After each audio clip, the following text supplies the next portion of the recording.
This will be the last video in our series of making a Comets asteroids clone game. And this one's just going to be all about tying things up and getting all the post-processing figured out and all of that good stuff. Um, for the most part, I'm not going to teach anything in this one. I'm just going to challenge you to give your game some polish. What I've done, I've gone ahead and done some things to finish up my game, and how you accomplish these things is up to you.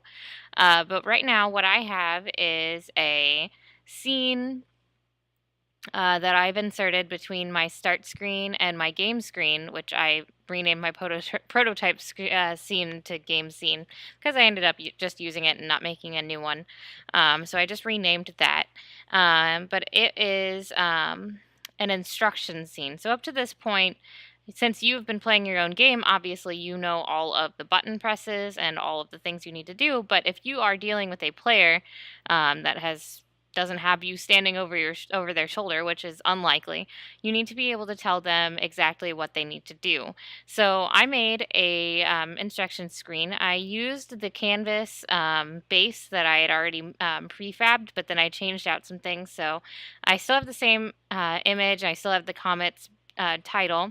And I have the continue button, which is set up to load next scene on click. But I did add a subtitle that kind of explains the goal of the game. And then I have this whole instructions empty game object that I filled with different things. So these are panels. Panels are basically, I'll just right click and create one. A panel is a partially transparent image. Let me go to my scene, like so. And you can change the shape of these however you want. You can change the color of them. You can change if it's transparent or not. It just automatically defaults to white and like 50% transparent. So I used panels for the backgrounds because I liked the look of them. You can also, if your asset pack has UI elements for like backgrounds and UI, there's in many of the Kenny assets, there's a UI panel. You can use that as the sprite for the UI. So see, there's a spot for a source image right here, which I'm not using, but you could put in a panel UI thing from like Kenny assets or whatever. So that's up to you. I also have on here, I'm going to go back to my game view where it's cleaner. I added some text mesh pro text to make everything, kind of look the same. I have my instructions for how to move. And since we used the axes, there are two different ways to move. There's WAD or there's the arrow keys. You can shoot with the space bar or with left click. And then I have all of my power-ups listed with what they do. And then whenever the player hits continue, it drops them into the game scene. Make sure you drag this scene into your build order. I did have to go through.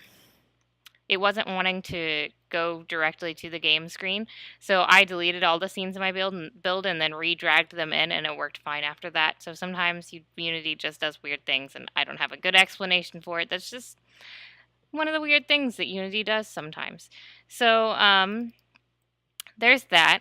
I also went ahead and on my prefabbed camera, I added some post-processing, and in my player, I did one tiny little tweak. And I think last time I promised you I'd go over how to do the random spawning on the power-ups, so let's just take a look at that real quick. So these are the power-ups that I have right here. I put them all under player states. Is invulnerable, is triple shot on, is speed boost on, and is bomb on. And then let's look. I'm going to minimize some of this stuff so it's easier to see. So is speed boost on, is in player movement, where I changed the speed boost with a speed multiplier variable, which I set up somewhere up here, speed multiplier right here. Under player movement, which I serialized so I could change it to tweak to see how much faster I wanted to go. So that is where I have that one. I'm going to go ahead and close that one. Triple shot, I showed you in the last video, so you don't really need to see that one. The bomb was an interesting one. If a bomb is false while I'm firing, I just create a new bullet and wait for time between shots. And if bomb was true, I also created another new bullet. And that new bullet I told not to move. So I didn't give it any relative force, and it just sat there. So I instantiate a bomb, which I put up here, game object bomb, because my bombs are a different sprite. And then I make it wherever the ship is, and then I just wait for time between seconds, time between shots. Auto fire is invulnerable. I believe we talked a little bit about that last time. I'll leave this stuff open for right now because I'm going to talk about something else. Those are where we enter things. This is all of the things that control whether or not stuff is turned on. Perfect, perfect, perfect. Yes. All right. So, something else I want to talk about real quick. There was a weird behavior that whenever my player was dying, I could still press W, A, and D or the arrow keys, and the thruster animation would turn on because my player still existed and I could still collide with things. I had just turned the sprite off. So I created a new bool called is dying that would make it so that my player was essentially disabled and not able to do any extra, no shooting, no anything else, and set it to false initially. And then on collision enter, I start lose life. And on lose life, I have set invulnerable to true. I turn is dying to true. And I also say animator set float thrust 0 and animator set float turn to 0. So I could not turn and I could not move. And I made it so that all of this stuff happens within the is dying. It also makes it so that I can't do extra things in the meantime. That's not necessarily like a requirement, but it's definitely a polished thing that I would recommend you looking into in your game. And I'm not going to show you exactly how to do it because that one you should be able to figure out. It is just exactly like all the power-ups we just did. So now I just need to figure out where I had the spawning. I think I had that in Level Manager. Yes, I did. Okay. So in Level Manager, I have added a power-ups array, just like we did for Comets. And I have a power-up count variable to add to the Comet count because I, don't need the exact same for both of those. I might want to spawn my power-ups differently. I created a coroutine called spawn power-ups, and then I used essentially the same code. You'll notice everything right here is basically the same as down here, except I use power-up count, and I don't use multipliers for it increasing over time. I want my power-up count to be the same, so it's just regular old spawn weight, regular old for power-up count. I don't have this little comet count plus equals and then the wave count times comet count. I don't have wave count on this at all because I don't really care about how long. So basically this will set it up so that it spawns randomly over time.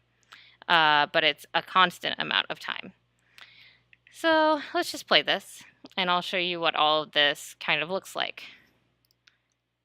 So you'll see my post-processing. I can come over here, collect my shield, can shoot bullets. No, try and die. Oh, nope.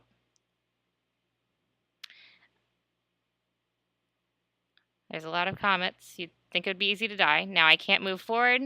Now I can after I've respawned.